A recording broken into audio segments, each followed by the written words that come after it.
The boy's hands were shaking, not from cold, from the weight of what he'd just done.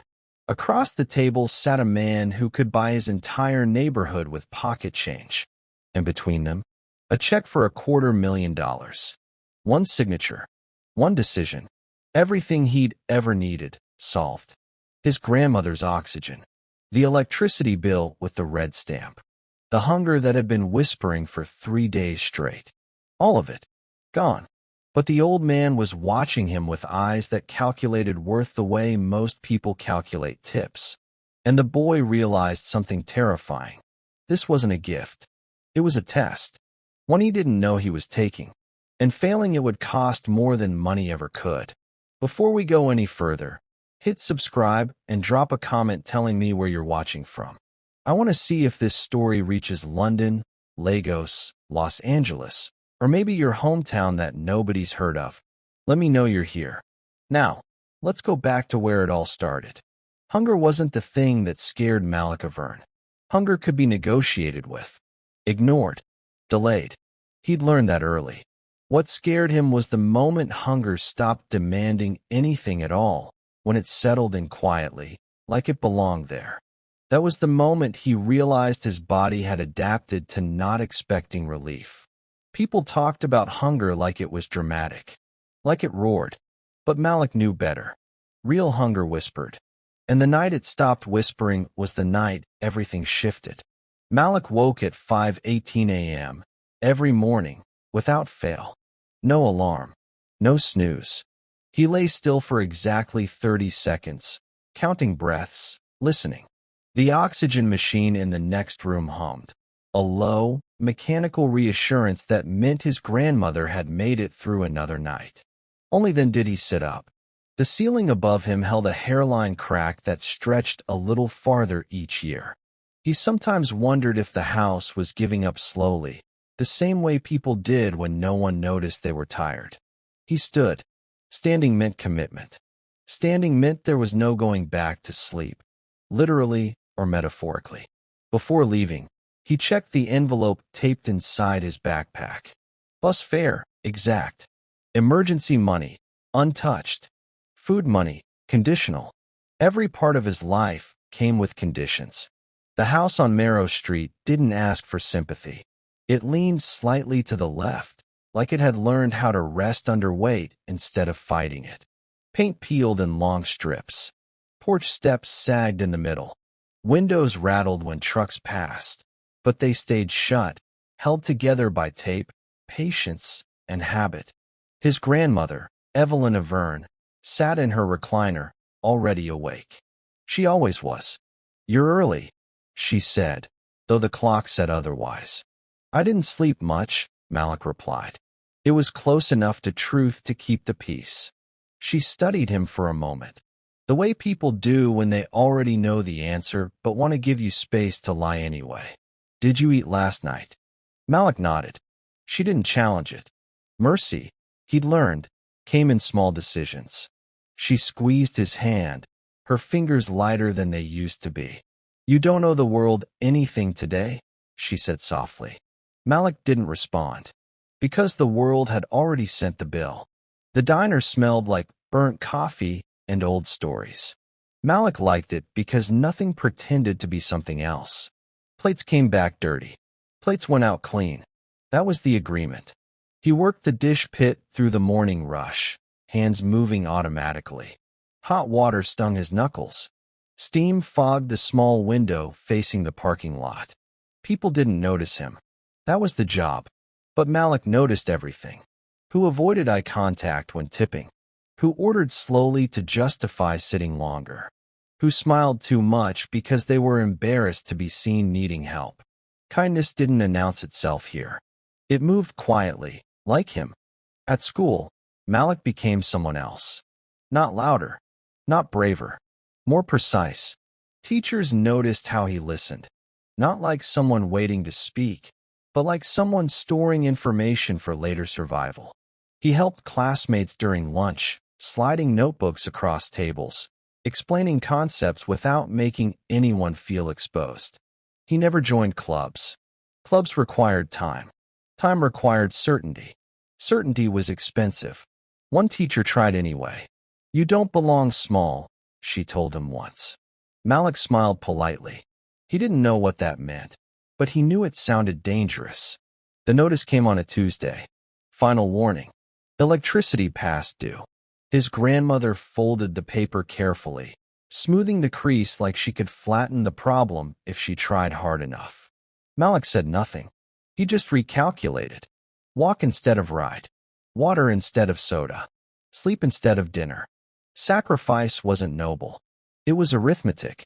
By Friday, Malik believed the math. If nothing broke, if no one got sick, if the bus ran on time, he could afford one meal. Not leftovers. Not a mistake. A choice. He ordered carefully. No extras. No drink. The tray felt heavier than it should have. Not because of the food. Because of what it represented. 20 minutes where he didn't have to compromise. That's when he saw them.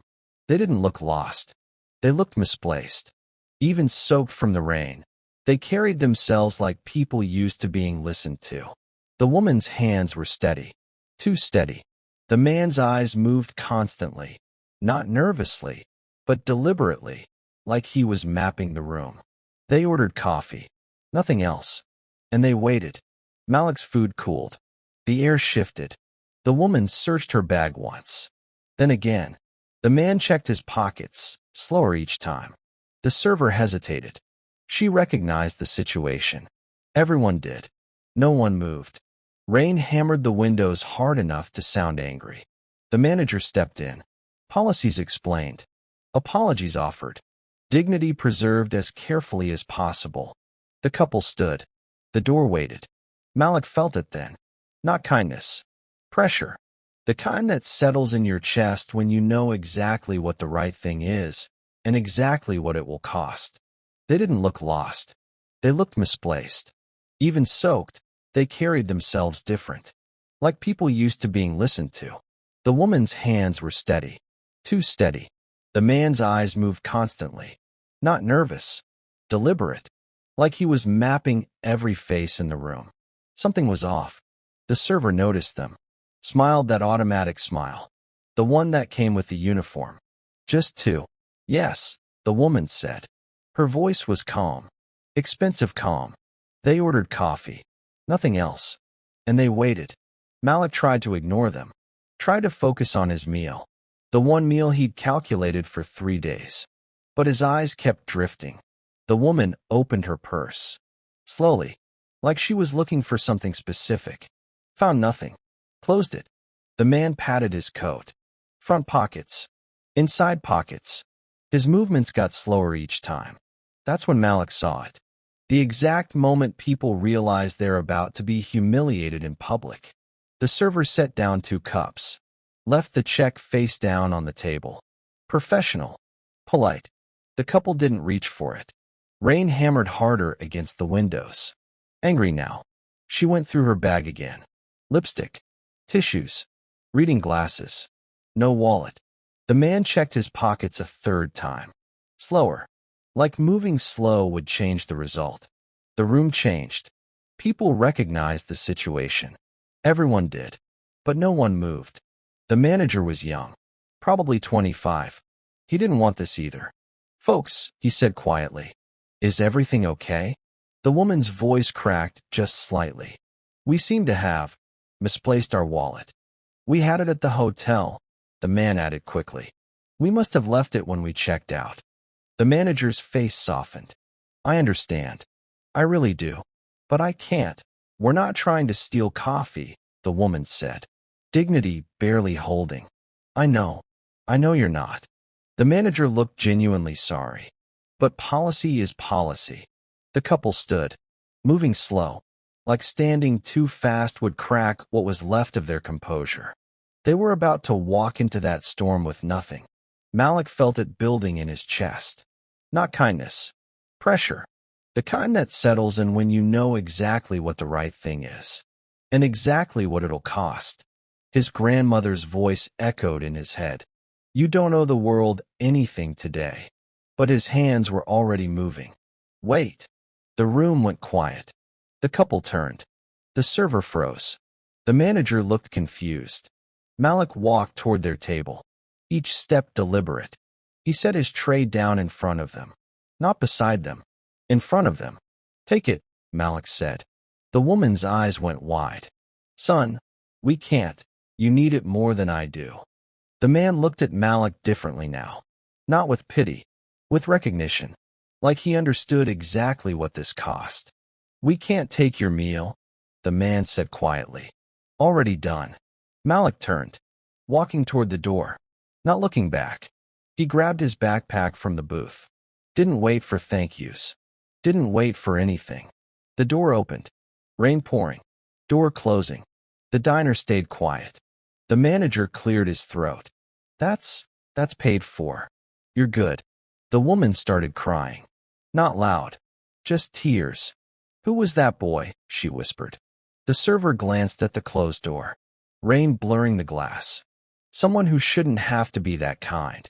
Malik walked 3 miles home in the rain. He didn't eat that night. Or the next. But something had shifted. Not in him. Somewhere else. In rooms he'd never seen. In conversations he'd never hear. His name was already being written down. Malik didn't tell his grandmother. What would he say? That he gave away 3 days of math? That hunger was back to whispering? Water helped. Not much, but enough to trick his stomach for an hour. He drank 4 glasses. Behind him, the oxygen machine hummed. Steady. Reliable. Unlike everything else. Saturday meant double shift at the diner. 8 hours in the dish pit. Steam and scalding water and other people's leftover food staring at him. He'd done it before. He'd do it again. The envelope in his backpack felt lighter now. Bus fare exact. Emergency money, still untouched. Food money gone. The bus ride took 40 minutes. 40 minutes of watching the city wake up. Watching people grab breakfast sandwiches from corner stores. Watching life happen around him. His stomach stopped whispering around minute 32. That's when he knew he was in trouble. The Saturday crowd hit different. Louder. Messier. Hungrier. Plates stacked faster than he could clean them. Scrambled eggs scraped into trash. Half-eaten pancakes. Bacon grease congealing. His hands shook slightly. Not from effort. From watching food die. You good? The cook called over. Malik nodded. Liars nod. Truth requires words. The server from yesterday approached with coffee pot. She poured him coffee without asking. Drink it, she said quietly. Before anyone notices. It wasn't food. But it was something. Thank you, he whispered. She walked away fast. Like kindness embarrassed her. 6 hours down. 2 to go. His hands trembled worse now. Plate slipping. Catching it. His vision blurred at the edges. Not dramatic. Just soft. Like someone turned down the brightness. He leaned against the sink. Breathed. Malik. Office. Now. Getting called to the office meant one thing. Fired. The manager didn't look angry. He looked uncomfortable. Sit. Malik sat. Someone came in this morning, the manager said slowly. Asking about you. Asking what? Your name. How long you've worked here. If you're reliable. Malik's heart hammered. Nobody asked about him. Ever. Who was it? The manager slid an envelope across the desk. He left this. Said to give it to you when your shift ended. Malik stared at it. Thick. Expensive paper. No name on it. Did he say what he wanted? No. The manager leaned back. But he tipped the entire morning staff $100 each. Cash. Told them you're the reason why. That doesn't make sense. None of this makes sense. The manager gestured at the envelope. Open it. Inside was a card. Embossed. Heavy stock. And a handwritten note. Your kindness was witnessed. You will be contacted within 24 hours. Do not ignore the call. What you think you gave away was an investment. Prepare yourself. No signature. No name. What does that mean? Malik's voice cracked. The manager shook his head. No idea. But whoever he was, he meant business. Malik folded the note carefully. His hands wouldn't stop shaking. Can I finish my shift? The manager blinked. You're asking to keep working? I need the money. Go home, Malik. I'm paying you for the full shift anyway. You don't have to. I'm not asking. The manager's voice softened. Whatever's happening, you're gonna need rest. Malik walked out in a daze. The words repeated in his head. Do not ignore the call. What you think you gave away was an investment.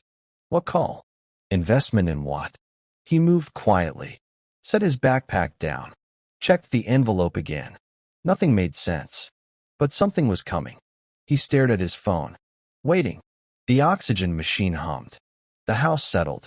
13 hours left. The screen lit up. Unknown number, flashing. Ringing started. Malik stared at it. 3 rings. 4. His grandmother stirred in the next room. The oxygen machine hummed louder somehow. 5th ring. He answered. Hello. Silence on the other end. Then breathing. Malik Avern? The voice was older. Measured. Like every word cost money. Yes. My name is Vincent Harrow. We need to meet. Tomorrow. 10 a.m. Not a question. A statement. I don't understand, Malik said. Who are you? The man whose wife you fed yesterday. The man who's been looking for someone like you for 3 years. Malik's breathing quickened. I didn't do anything special. That's exactly why you did. Vincent's voice shifted. Warmer. You gave away the only thing you had. Not for recognition. Not for reward. Because you couldn't walk away. Malik's throat tightened. How do you know what I had? Because I asked 17 people about you, Malik. Your manager. Your teachers. The server who gives you free coffee. The bus driver who lets you ride short when you're 30 cents off. You've been watching me? I've been verifying you. For what? Vincent paused, like he was choosing his next words carefully. How much do you know about compound interest? Money grows over time. Close. But I'm not talking about money. Vincent's voice dropped. I'm talking about character. Small choices compounded over years. You've been making deposits into an account you didn't know existed. Malik sat down hard. I don't understand any of this. You will. Tomorrow. 10 a.m. I'm sending a car. I don't need, Malik.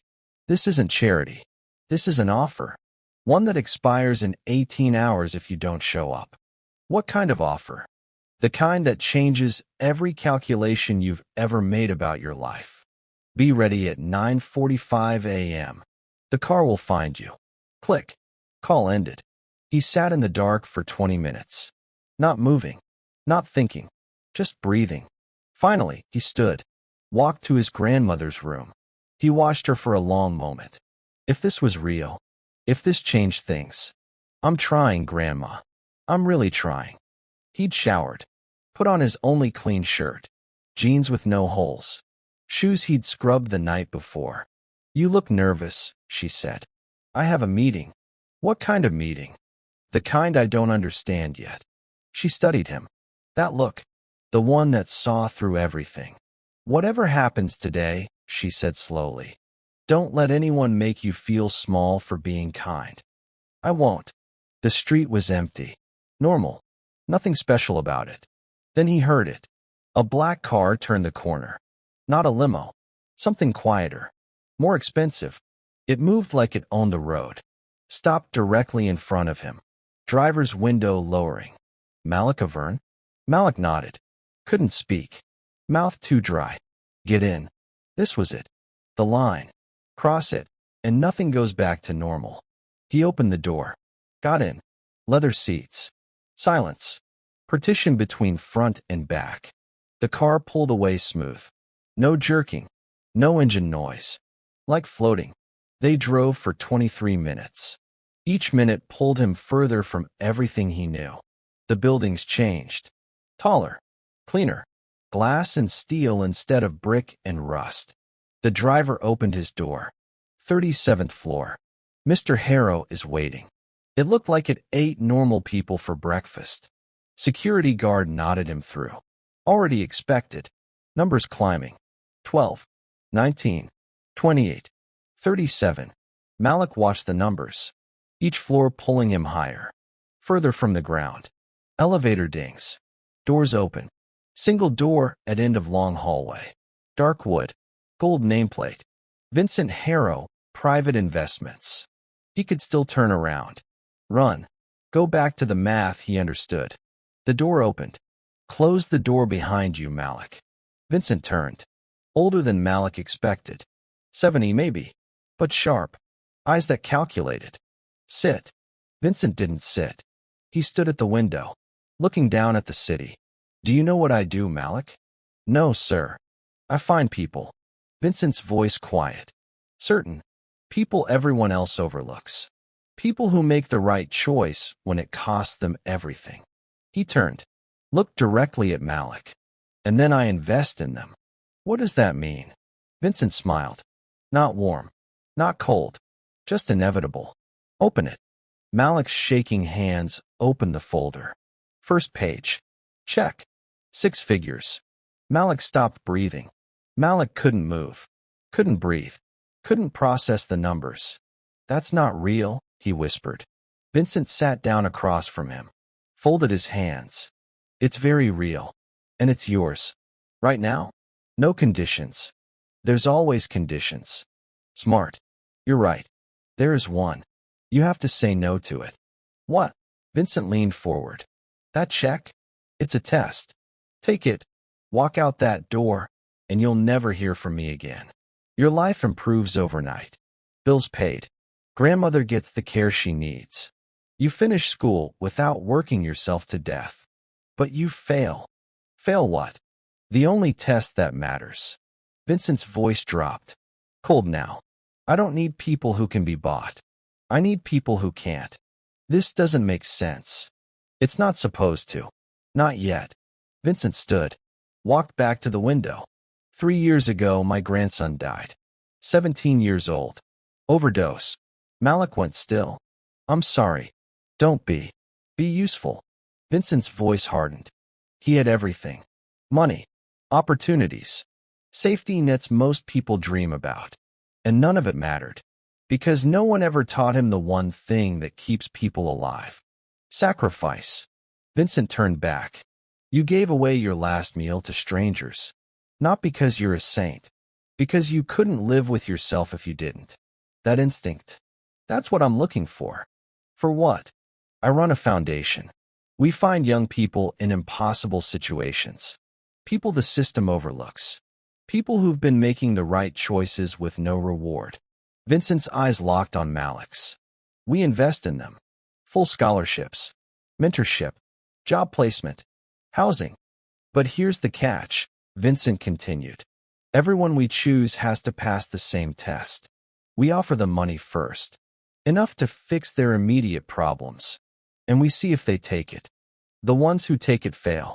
Because they proved money is enough. They'll compromise. They'll bend. They'll forget where they came from. But the ones who say no? Vincent's voice softened slightly. They're the ones who change things. Because they understand something money can't teach. What's that? That some things aren't for sale. He stared at the check. $250,000. His grandmother's oxygen. Paid for a decade. The house repairs. Done. School. Finished. Every single nightmare. Ended. What happens if I say no? His voice cracked. Vincent sat back down. You get the real offer. Full scholarship to any university that accepts you. Housing stipend. Medical coverage for your grandmother. A job waiting when you graduate.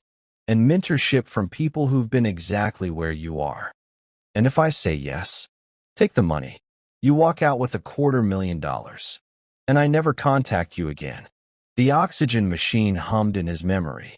His grandmother's voice. You don't owe the world anything. But maybe he owed himself something. How many people have you tested? Malik asked quietly. 47. How many said no? 4. 43 people took the money. 43 people failed. What happened to them? They're fine.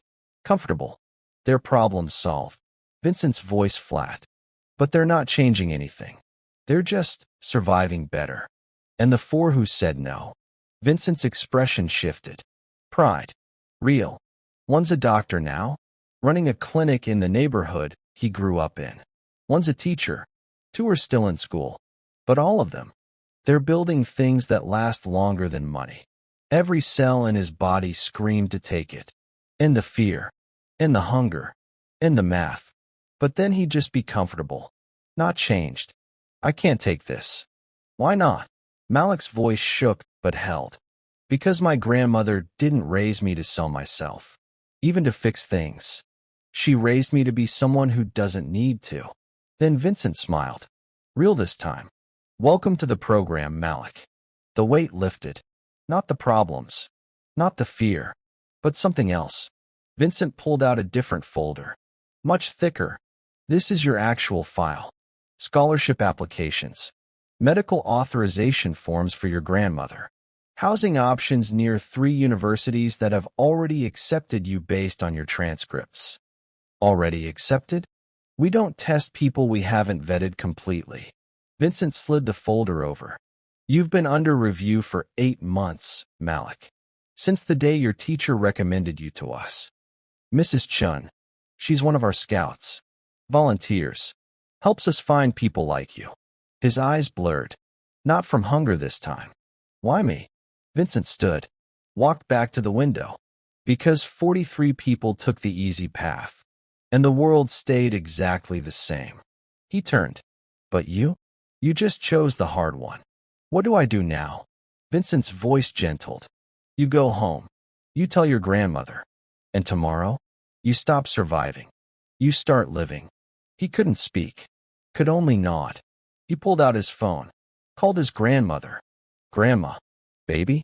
You okay? Yeah. Yeah, I am. What happened? Everything. She knew something was different the second he walked in. Mothers always do. Grandmothers even faster. Tell me, she said quietly. So he did. Every word. The couple. The meal. The note. The call. Vincent. The test. The check he didn't take. You said no to $250,000. Malik nodded. For what? For the chance to be more than comfortable. She pulled him close. Her hands weaker than they used to be. But her grip certain. Your mother would be so proud, she whispered. He never talked about his mother. Dead 6 years. But he felt her in the room anyway. So what now? Malik opened the folder. I have 3 university acceptances. Full scholarships. Housing. Medical coverage for you. And I have to choose by Friday. Her face changed. Joy mixing with something else. Something that looked like grief. That's 4 days from now. I know. She looked away. You'll be leaving. That's the part he hadn't let himself think about. Leaving meant she'd be alone. The oxygen machine would still hum. But no one would be there to listen for it at 5:18 a.m. The program covers in-home care, Malik said quickly. A nurse. 5 days a week. Someone too. That's not the same. Her voice cracked. As you. I know. But you have to go anyway, she said. Not a question. A command. I don't want to leave you. And I don't want you to stay. She cupped his face. Forced him to look at her. You've been holding this family together since you were 12 years old. You've earned the right to be selfish. Going to school isn't selfish. For you it is. Her smile sad. Knowing. Because you've never done a single thing just for yourself. She wiped his tears. I'm not scared of being alone, baby. I'm scared of you wasting your life taking care of mine. You go? You learn. You become everything you're supposed to be. Promise me. I promise. The server who gave him coffee saw him coming. Set a cup down before he even reached the counter. Heard you're leaving, she said. How'd you, small world? Vincent called the manager. Wanted a reference. She smiled. Said you passed some kind of test. Yeah, I guess I did. What kind of test? The kind that shows who you are when nobody's making you prove it. You're gonna do good things, kid. I'm just going to school. No. She leaned on the counter. You're gonna remember what it felt like to be hungry. And you're never gonna let anyone else feel invisible. She slid an envelope across. From all of us. For school. Cash. Maybe $300. You don't have to. We wanted to. Her voice firm. You've been taking care of people your whole life. Let someone take care of you for once. Thank you. Don't thank me. Just don't forget where you came from. I won't. Malik knocked on the doorframe. Mrs. Chen looked up, smiled like she'd been waiting. Mr. Avern, you knew. The whole time. I suspected. She closed her laptop. But I needed to be sure. Why me? Mrs. Chen folded her hands, choosing words carefully. Because in 3 years of teaching, I've never seen someone help as many people as you did without ever asking for anything back. You tutored students who couldn't afford help. You gave your lunch away twice a week. You stayed late to help me organize supplies you knew we couldn't afford. That's just being decent. No, Malik. Her voice sharp. Kind. That's being exceptional. And people like Vincent spend their whole lives looking for exceptional. Did you think I'd fail? Honestly, she leaned back. I wasn't sure. That check is designed to break people. Most can't walk away. I almost didn't. But you did. That's what matters. She handed him a small box. What's this? Open it when you get to campus. Not before. Thank you for seeing me. Thank you for being worth seeing. Everything he owned fit in one bag. Clothes. A photo of his mother. The envelope from the diner. Mrs. Chen's box. The note from Vincent. What you think you gave away was an investment. You ready? No. Good. That means it matters. This was it. The line. Cross it, and everything changes. I'll call every day. You better. I love you, Grandma. I love you more. She touched his cheek. Now go show them what Marrow Street made. He waved back. She stood on the porch. Smaller than he remembered, but stronger too. Malik watched until it disappeared. Text from Vincent. Welcome to the beginning. Don't waste it. He thought about the couple in the diner. The meal he gave away. The test he didn't know he was taking. Everything that happened after. Malik took a breath and stepped forward. Malik didn't belong here. He knew it the second he stepped out of the van. Everyone moved different, talked different, existed different. They didn't look at their phones to check bank accounts before buying coffee. They didn't calculate meal costs in their heads. They just lived. It was the nicest room Malik had ever slept in. That terrified him. He pulled out his phone, called his grandmother. You there? Yeah. Just got to my room. How is it? It's perfect. Then why do you sound scared? Because I don't know how to be here. Everyone else, they fit. Good. That means you still remember where you came from. When you start fitting too easy, that's when you lose yourself. Okay. Now go. Meet people. Be nervous. Be awkward. Be exactly who you are. Yes, ma'am. Malik stood in the doorway, invisible again. Not because people ignored him, because he was good at disappearing. You gonna stand there all night? Girl on couch. 19 maybe. Braids. Bright eyes. Studying him. Sorry. I was just looking lost. She patted the couch beside her. First year. That obvious? Dead giveaway. She smiled.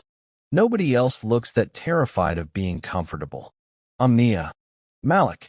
So what's your story, Malik? How'd you end up here? Scholarship. Same. What kind?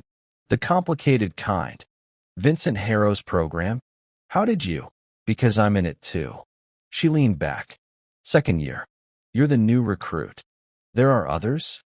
4 of us on campus right now. Spread across different years. Nia's voice dropped. We don't advertise it. People get weird when they know. Weird how?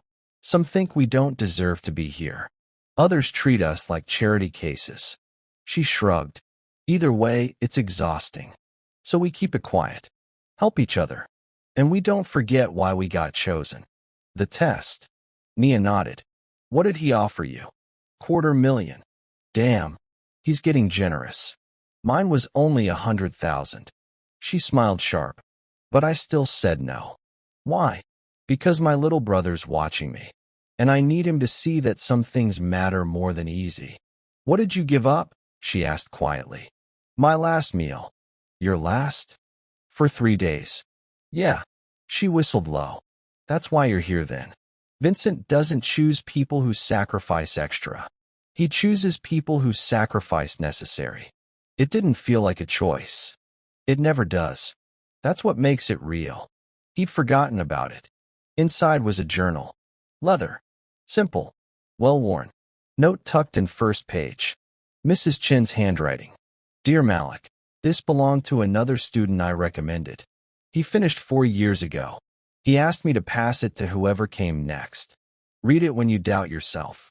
You're not the first to walk this path scared. But you might be the best. Mrs. Chun.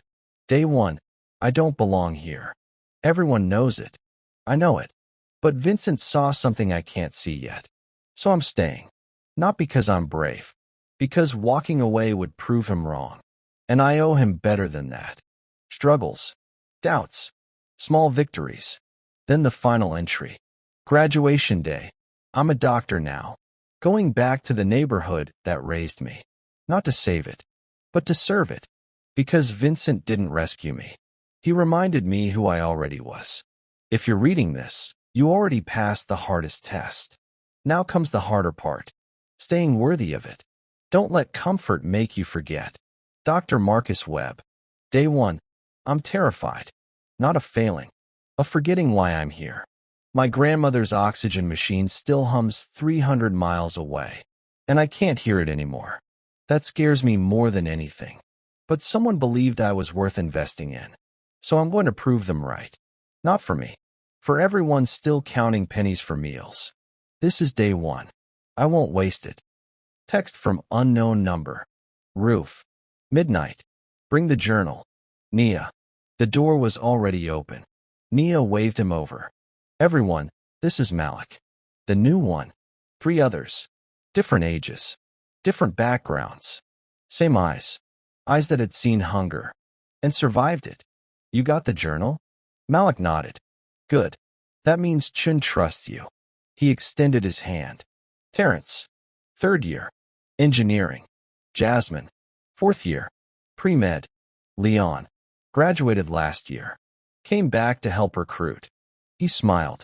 We all read that journal. Now you're part of the chain. What is this? Nia leaned forward.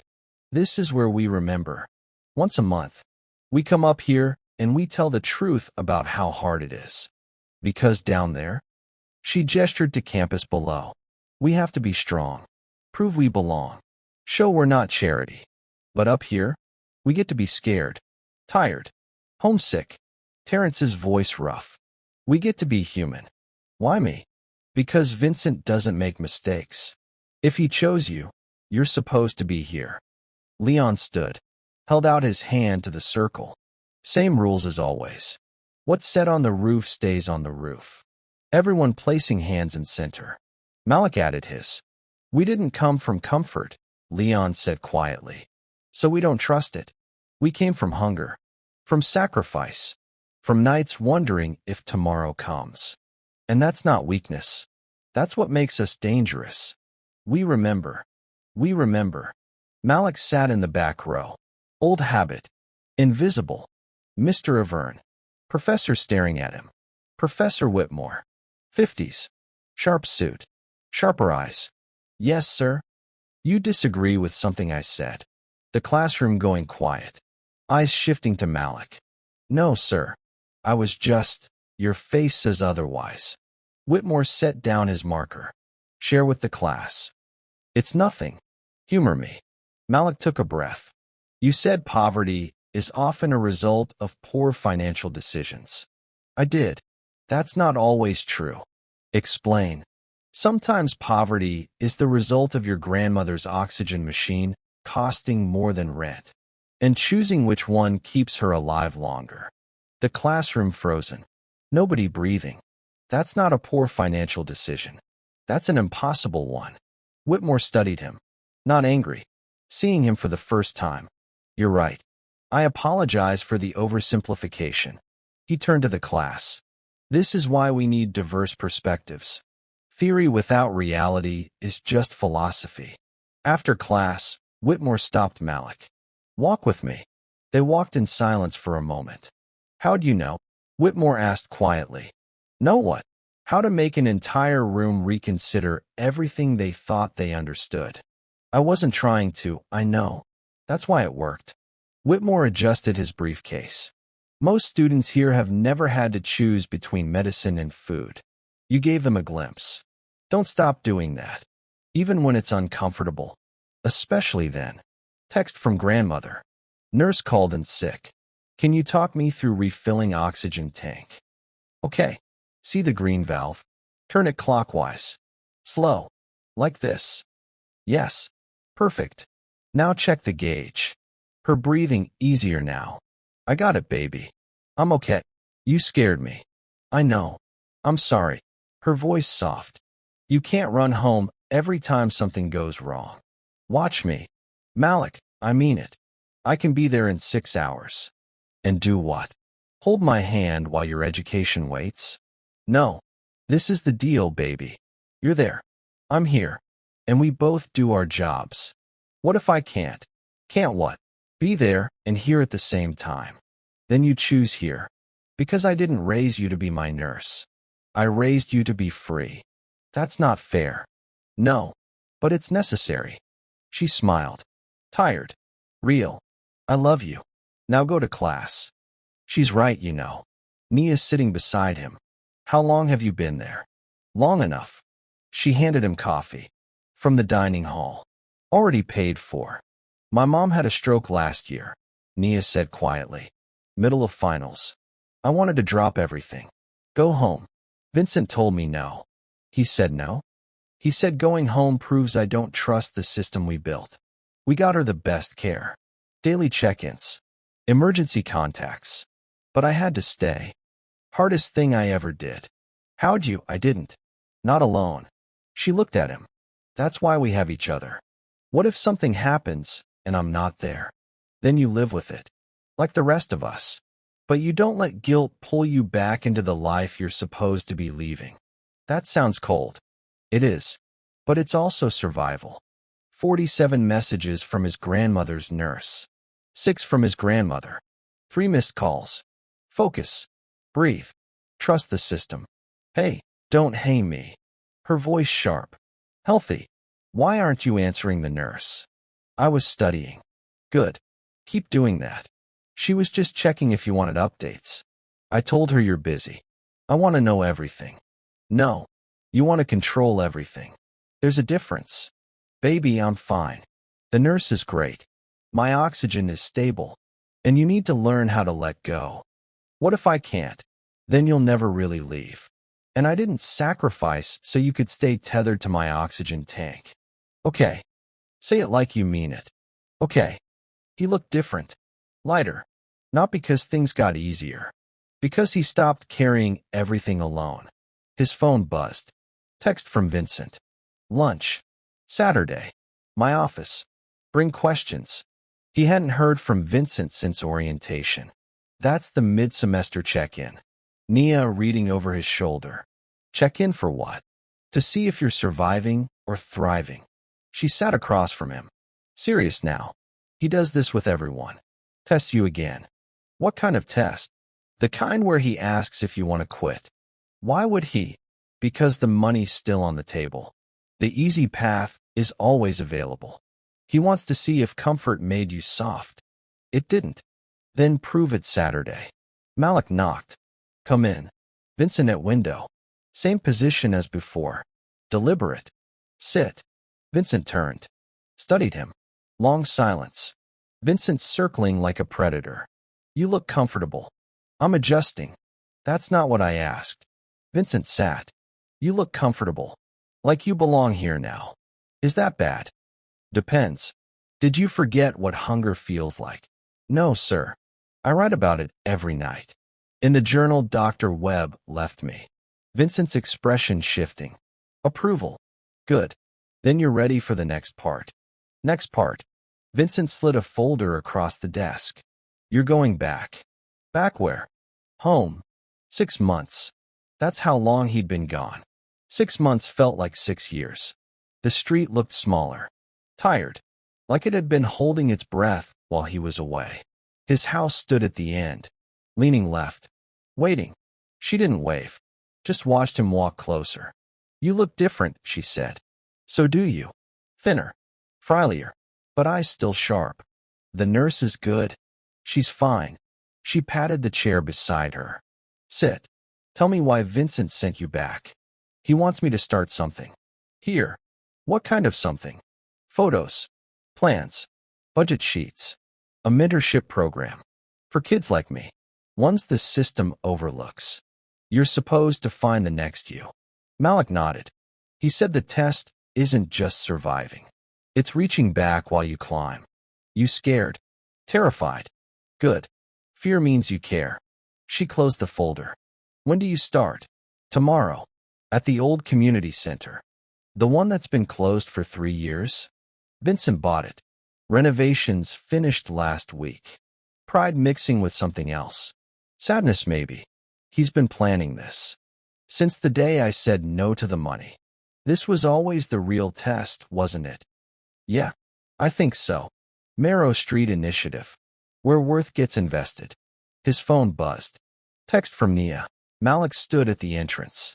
Watching. He didn't recognize this place anymore. 3 full-time teachers.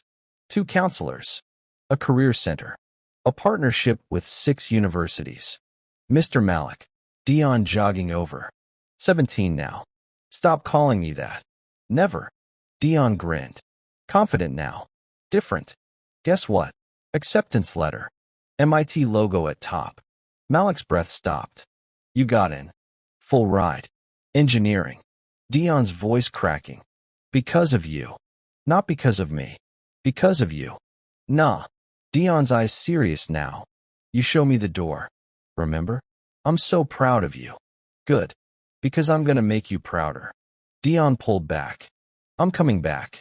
After I graduate. To help run this place. You don't have to. Yeah, I do. Same reason you did. Dion smiled. Paying it back. Text from Vincent. Outside. We need to talk. 247 students this year. 253, Malik corrected. 6 enrolled this morning. You've exceeded every projection. We. Not me. The team. Take the credit, Malik. Vincent's voice firm. You built this. Own it. Where are we going? You'll see. Vincent stopped at a door. Room number 412. Because you need to meet someone. Elderly woman in bed. Awake. Alert. The woman from the diner. She smiled. Hello, Malik. You're the couple you fed. She extended her hand. Weak but steady. Eleanor Harrow. Vincent's wife. This was, you knew the whole time. Vincent stepped beside him. We weren't testing whether you'd help strangers. We were testing whether you'd help us when we looked like we didn't need it. Most people walked past that day. Saw 2 old people fumbling with a check and felt superior. You saw 2 people in trouble. And you acted. The wallet. You left it on purpose. We've been doing this for 8 years, Vincent said quietly. Different cities. Different diners. Looking for people who give when it costs them everything. You were the 48th. But the best, Eleanor added. Because you didn't just give your meal. You gave us dignity. You didn't make a scene. Didn't wait for thanks. Just acted and left. Why tell me now? Vincent sat. Because Eleanor's sick. Stage 4. She has maybe 3 months. And before she goes, Vincent continued, voice thick. She wanted to meet the ones who reminded her why this work matters. Our grandson died because nobody saw him struggling. He had money, opportunity, everything except someone who recognized his pain. Tears streaming down her face. But you? You saw 2 strangers struggling and didn't hesitate. That's the world I want to leave behind. One where people like you exist in numbers that matter. I don't know what to say. Don't say anything. Eleanor squeezed his hand. Just keep building. Because every kid who walks through your door, that's our grandson getting a second chance. How many others? Malik asked. How many people like me? Vincent pulled out a folder. Photos. Dozens. Different faces. Different cities. Same eyes. 47 across 12 states. Centers in 20 cities. Over 6,000 students served last year. This is a movement. No. Vincent's voice strong. Certain. This is a revolution. Quiet. Invisible to most. But changing everything. I can go now? Knowing this will outlive me. Funeral. Private. Small gathering. Malik stood with the other 46. All different. All the same. People who gave their last meal. Their last dollar. Their last chance. And chose character over comfort. Eleanor used to say, "We're not investing in people. We're investing in the decision they already made to be decent when it's expensive." Every person here proved they're worth the investment. Not because you succeeded, but because you sacrificed first. She asked me to tell you something. Vincent's voice cracking. She said, "Thank you for feeding us that day. We weren't hungry for food. We were starving for proof that people like you still exist." You were her proof. National news. Headline. Harrow Foundation reaches 50,000 students. People ask why I gave away my last meal to strangers. Like there's some noble reason. The truth? I didn't think about it. I just couldn't sit there eating while someone else went hungry. That instinct. That's not special. That's human. We've just been taught to ignore it. The Harrow Foundation doesn't create good people. It finds people who are already good and removes the barriers preventing them from proving it. Standing ovation. Malik overwhelmed. She would have loved this. I know. Text from grandmother. Watching you on TV. Your mother would be so proud. I love you. Love you more. Be home Sunday. A kid running up. 13. Out of breath. Desperate. You still open? For you? Always. The kid hesitated. Why are you helping me? You don't even know me. Because somebody helped me. And the only way to pay that back is to pass it forward. The kid stepping through. Door closing behind them. Light spilling through windows. Malik Avern graduated summa cum laude. He now runs 23 Harrow Initiative Centers across 8 states. Over 50,000 students have been served. Dion Barnes is pursuing his PhD in engineering at MIT. He returns every summer to mentor. Vincent Harrow passed away in 2029, leaving his entire fortune to the foundation. His final words, "We found them. The ones worth investing in." The work continues. The door stays open. Because one meal changed everything.